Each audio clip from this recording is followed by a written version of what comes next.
Hello, everyone. Welcome to the Style That Binds Us show. Today, we are super excited because we have Tug Rice with us. He is an incredible illustrator. We are obsessed with his work and are so proud of everything that he has accomplished. I am in the city, Mom is in Alabama, and Tug is in Philadelphia with a nice fire because somehow we've gotten an Arctic chill in May. Who would have thought? So, I know. do you want to start? So weird. Tug, do you want to tell us a little bit about yourself? Sure. Well, thanks for having me. First of all, this is so fun. You know, I love everything you guys do, so I'm so happy to be part of this. Like you said, I'm an illustrator, and I'm usually in New York. But you know, when this crazy pandemic started, I moved to, temporarily moved back to my parents' house in Pennsylvania. So I'm hiding out there till things get a little bit better. But yeah, I'm lucky. I'm still working right now, and there's positive things coming out of this, even though most of it is scary and terrifying and mysterious. But it's been okay so far. So I'm trying to stay positive and be hopeful that we're gonna get out of this sooner than later. Definitely. Okay, so what I want to know, because your illustrations are all from a certain era, and at least as far as I know. And how did you fall in love with that? And how did you come up with your style and stuff like that? Well, I think I was always drawn to, I guess it would be like the 1920s and the 30s and the 40s. The clothes, the music, and certainly the art. I don't know why that is, but I used to think, oh, I wanted to live in, another time period or something, which I don't really feel that way now. I'm really happy to be, alive now, except for the pandemic. It's kind of making like the 50s sound really great, but Right. no, generally I think we live in a pretty good time. But yeah, it's hard to analyze, I think, when it's your own work. I'm sure somebody, when I was little, showed me a children's book or something from the 1930s, and I thought, oh my God, that's it. And then when I became an illustrator years later, somehow that was like in my brain. But definitely drawn to, I love Cole Porter, and I love everything about that. I think it was just that people really, there was like a self-respect in the way that they dressed and the way that they behaved. And you see pictures of men in August in New York in the 1930s, and they're wearing suits. Yeah. And just to go get a cup of coffee or something. I never saw my grandfather in anything but a suit. Really? Yeah. I asked my mother. They lived in New Orleans and in New York, and I asked Mom. I was like, did he ever go fishing or, hunting or anything with Daddy? And she said she took him on the boat one time, and he was, he didn't have any jeans or anything like that. Oh my God. But you feel better. I mean, you feel like more alert, professional. I think it's, it's respectful to other people, but for you just feel better. And that's the thing working from home that's hard, because it's very easy to, work in what you slept in. And you just I never feel productive that way. Exactly. I think that's been such an interesting conversation. Oh, yeah. Been having working from home. What do you wear on Zoom calls? Get out of the bed.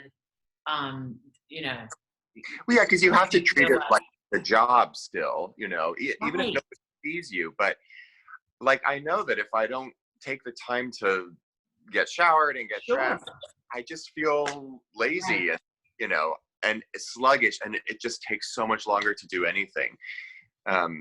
But to be honest, that is normally how I am. I mean, I've been very, t-shirt and shorts during this, but I am trying, to take it a little more seriously, because it does affect the way that you work, I think. Yeah, I think you start to think, normally if we're in our pajamas all day and we don't take a shower for a couple of days, it's because we're sick. Right. And so you start feeling, you don't realize it until you're a couple of days in, and then you think, maybe I'm not coping well. Right. There's something not right here that I'm not getting up. Yeah. So I think probably everybody went into that, and then they realized, this is getting scary. I need to get a handle on this, and they started taking showers. And oh yeah.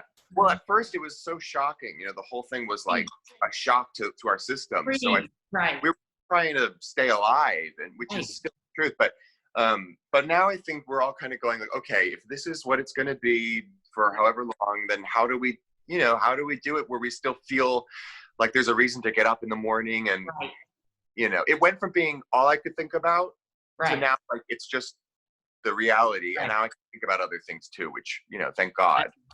Exactly. Yeah, that's great. And then how did you even come up with the idea that you wanted to be an illustrator? Did you always love to draw? I always loved to draw. I didn't study art. I didn't take art classes or anything. And I just kind of figured, artists go to art school. So because I didn't really imagine that was a career I could have. Right. And, I think it was probably sharing things on Instagram that I was able to see, what happens when you share work and people commission work and people offer to buy things. And like, oh, that's interesting. Yeah. And it happened very quickly. As soon as I kind of decided to try it, it just it resonated. Yeah, and I think right now everything comes in and out of fashion, as you guys know very well.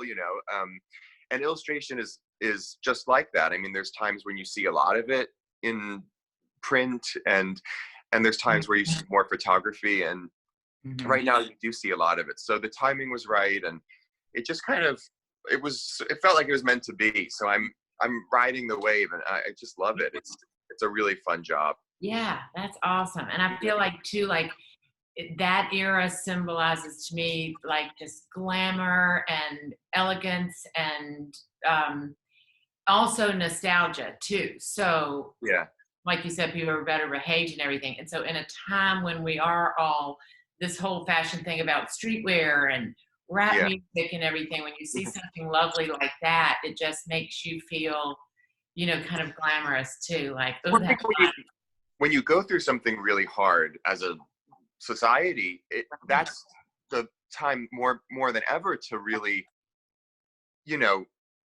show a brave face. It's like in the 40s, there was that whole like, don't show how hard it is. Just keep going and, put your coat on and go outside and and just go on with your day. Exactly. Yeah. So I've been thinking about that, that exact phrase over the last couple months. So yeah, we need that more than ever. Yeah, I think so too. Definitely. Yeah. And how did the partnership with the Carlisle and Broadway come about? Oh gosh. Well, I think they both came about initially through Instagram. So, we can never underestimate the power of that technology. But the Carlisle, which when I first moved to New York, I mean, the Carlisle seemed like this magical, kind of like secret club. And it still does. And, we can never, ever lose the Carlisle. I just, that will be the end of everything that we know. But the Carlisle has always had a big history of using illustration. So, in Bemelman's Bar, I mean, you're surrounded by oh my God, the best place on earth. The best place on earth. It really is. And you're just, the walls are covered in Bemelman's illustrations, and same with Cafe Carlisle. You're surrounded by these murals. So they've always kind of had this relationship with art. So they do a calendar every year, which is for their like, it's a marketing, gift for their clients and also for people who live at the hotel and things like that. And they ask a different illustrator to do it each year. And I think they've done it 5 years now. And it's a great way to kind of honor that history of illustration in the hotel. And an artist who had done it a few years ago I had met her, I think through Instagram or through a friend on Instagram, and Chesley McLaren, and she connected me with the Carlisle. So I was so, it was like such a dream come true to work on that, because now it still feels, like you said, it still feels like magical and kind of like secretive, but there's familiarity with it because I've worked with them now, and I go there all the time. I live not too far away, and it's just, I mean, it's just the best place. It really is. Now, like you had this special relationship with it that a lot of people can't claim. You know, you really, Yeah, you're it's part of the story. yeah. That does feel really incredible. You know, I mean, if you've seen the documentary, Always at the Carlisle, the history there, just I mean, they talk about the elevator ride with Steve Jobs, Princess Diana, and Michael Jackson in one elevator. You think like, and you can ride that elevator now. You know, Right. it's an amazing place because it feels like a home, even though it Right. has, you know, these amazing stories. It Sure. feels very, it's not gaudy, you know.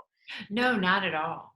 And Which we I- went to see, a couple years ago, we took my parents for my mother's birthday to see Cheetah Rivera Oh, cool. at the Cafe Carlo, which Delia had, you know, never even heard of her and barely had heard of West Side Story or anything. And she Yeah. is, however old she is, and she was still up there belting it out, Kicking her legs. I mean, it was just Incredible. like, could you see her in any better place? I mean, it was just such a cool night. So intimate there, and you Yeah. like forget about what's happening in the world because you just, Right. I mean, it really is the place I would want to be, like, if I could snap my Like, fingers, live there. especially now. Yeah, Me it's too. yeah. And then Broadway, I work with Broadway.com. I do a feature for them every week, and that was also through Instagram. I had my background is in acting, and so I love the theater, and I was always sketching theaters, and if I go see a show, I would sketch the marquee or people walking into the theater.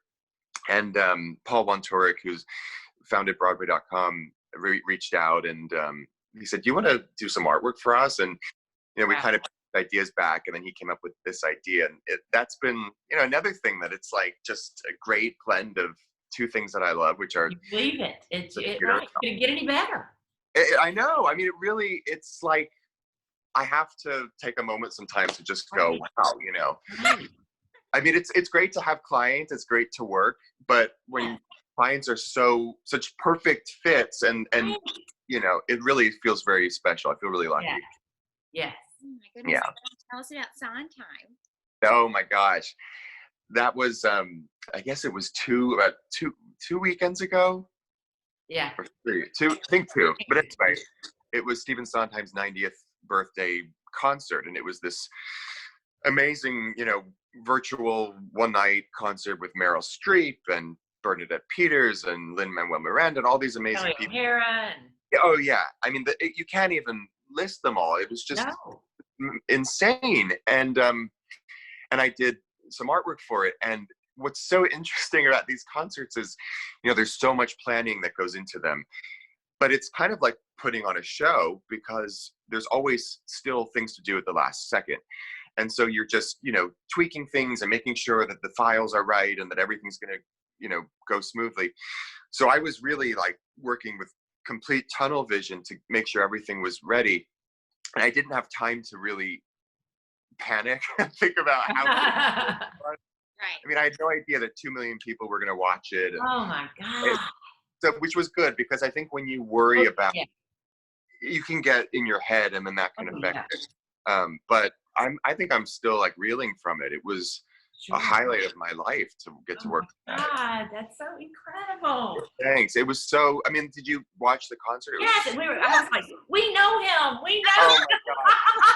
No, but the performers were so good too, and just I know. I found it very emotional that people were like singing in their bathrooms. You know, right. It was such a beautiful tribute. Yeah. It's quite an emotional couple of months. Oh my God. Yeah. Well, and the fact that people are finding ways to collaborate on art is very moving, because, you know, at first you think this is going to be so solitary and we're going to be so alone. Right. How are we ever going to put on a show, you know? Right. But people are finding ways to use the technology, which is not really meant for that. No. They're making it work, and I think it's history. You know, I think people are going to talk forever and look at these things and be very emotional. I totally agree with you. The what was the show? The ending was Lady Gaga and Together at Home with Global Citizen. Oh. And it was Lady Gaga and Andrea Bocelli and God.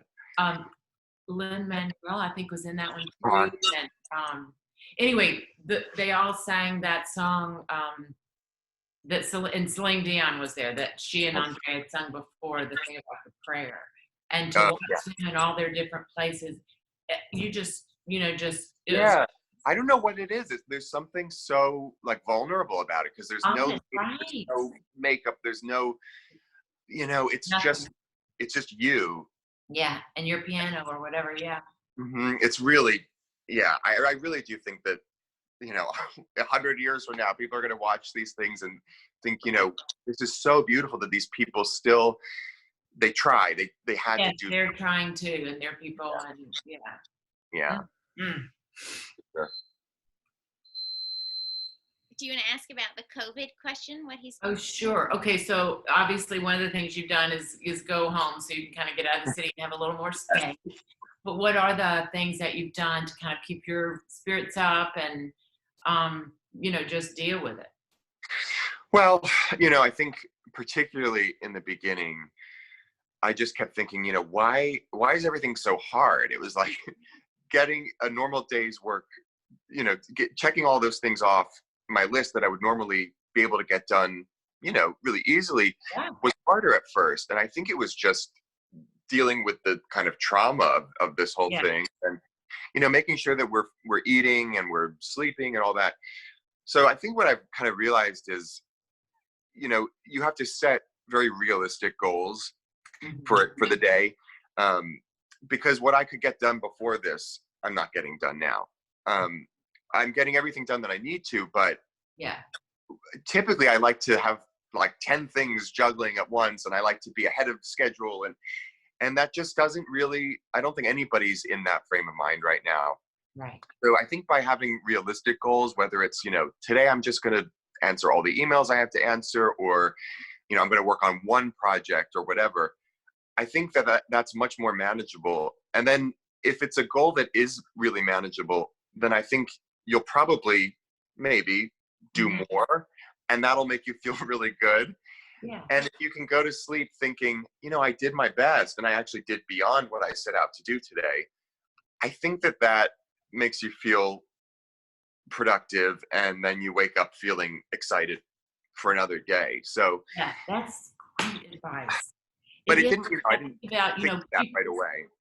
Right. People like during this time, they wake up in the morning, they're like, oh, I drank too much again last night, or oh, I ate too much again yesterday, I can't get away from the dessert.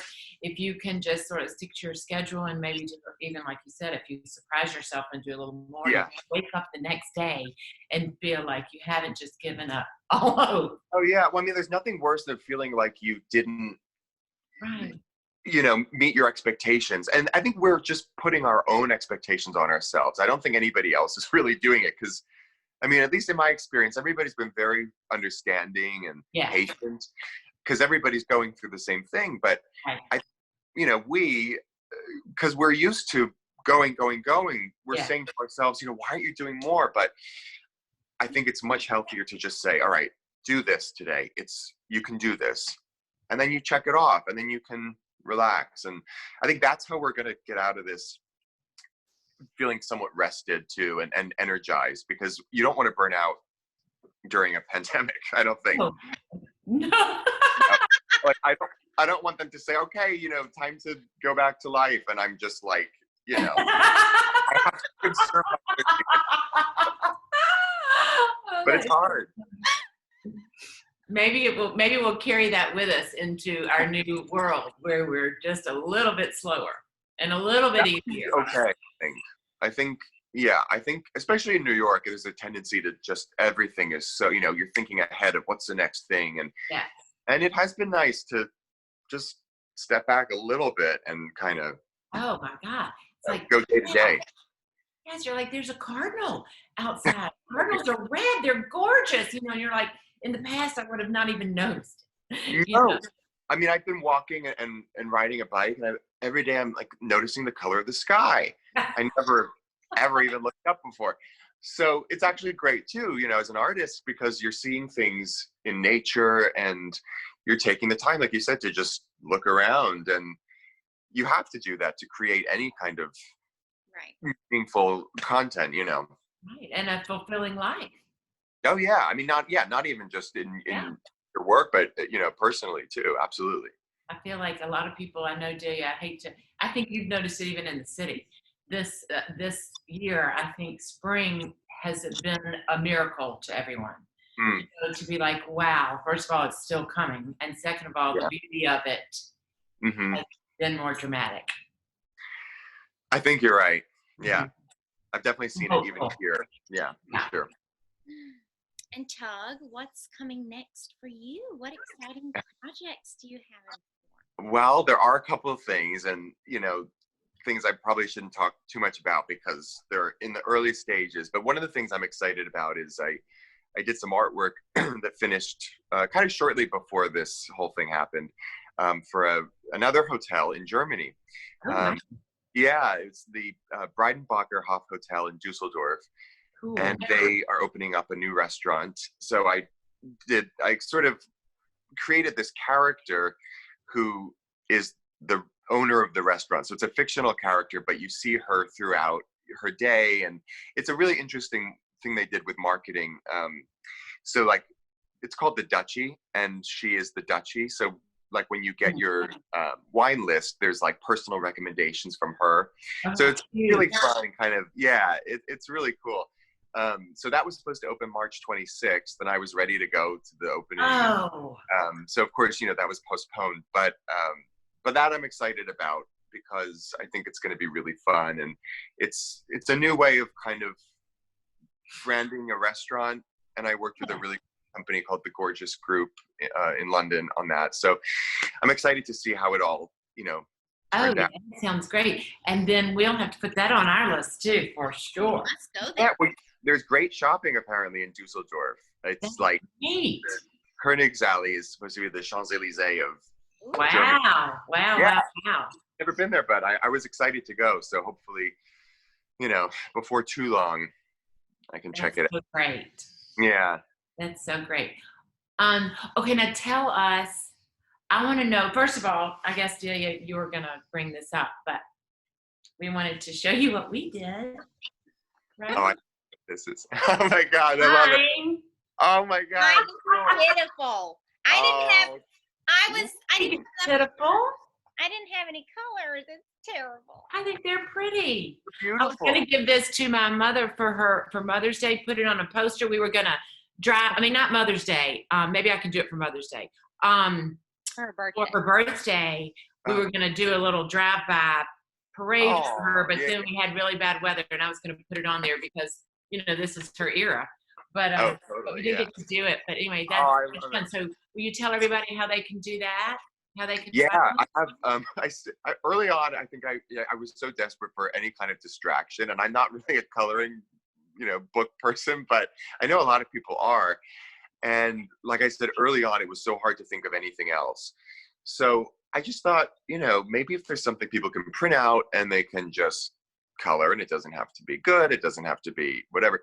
So tugrice.com/social distancing, and I have coloring pages that you can print out there, and I also have Zoom backgrounds. Yes, that's what I want to know about next. Yeah, well, I was talking to a friend of mine who's a teacher, and sometimes your space is not ready. It's not camera ready. Oh, absolutely. Sometimes, just like we are not camera ready sometimes. And sometimes too, like, because she's a teacher, basically, you're inviting like students into your home in her case, which is kind of can feel a little invasive maybe. I'm sure. And I mean, there's times where I haven't cleaned or whatever. So I thought, well, this would be kind of fun to have like an illustrated background. So I think right now I have 2 up there, and I'll probably do more. And it's the same link, and you can download those, and it's just kind of a fun way. And then you can be somewhere else without having to clean up anything off the floor, which is convenient. Oh, awesome. And how do we do that? Because I want to do it. You just go to tugrice.com/social distancing, and then you download whichever one you want. And then I think when you're on Zoom, when you're on your phone, there's something in the corner that says like change background or something. And I think same thing with desktop or Okay. iPad. So it's pretty easy. It took me just like a minute to figure it out. Oh, good. That's Yeah. good. Yeah, you can help me with that. And Tug, so how can we support you and buy your art? Where can Oh, we find you?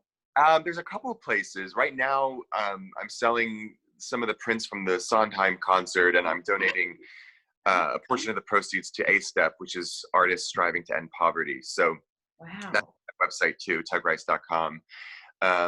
And there's a couple other places. I'm on First Dibs through Erdman's Fine Art, EERDMANS. I have a collection there, and I have 2 collections with Grace Home Furnishings in LA and Palm Springs. And I also have a small collection on rowingblazers.com. So there's a few places to find me. And yeah, I think that's it. There might be 1 or 2 more, but that's what I can think of right now. You know, those the ones that were in the Decorator Show House for the Kips Bay last year? They're on First Dibs. Oh, God, Yeah. they're so great. Oh, thanks. So That was Instagram and then commissions. Oh, sorry, keep going. No, I was just gonna say, I was sad that the Kips Bay Show House couldn't happen this year. That's one of the most fun things. I agree. I agree. It's just like, it's so just fun. too much. It's just too much for Kips Bay and for all the decorators that were so excited and planning and. I know, it's a shame, Yeah, but it'll be back. Everything's gonna Yes, be it will. back. I'm Yeah, feeling. everything will be back. Yeah. That's exactly right. Yeah. Okay, so Delia, in the description, can we put his link to his all of that, his website and everything? So talk about your Instagram and then also commissions. If someone Oh. wants to commission something. What about Instagram? Just your handle. It's at Tug Rice. And I have been doing some, quarantine inspired illustrations lately, which are fun. And again, Instagram has been an amazing outlet for me and a lot of other artists. So I'm totally supportive of Instagram. And in terms of commissions, you can reach me on my website, and always happy to talk about, new works and creating custom pieces for people. I do enjoy doing that. So yeah, feel free to reach out, anybody. Yay, yes, we'll definitely include links to your website and social media and everything in the description below. Thank you for coming on. Awesome. We absolutely loved it so much. We're huge fans. Stay safe. You too.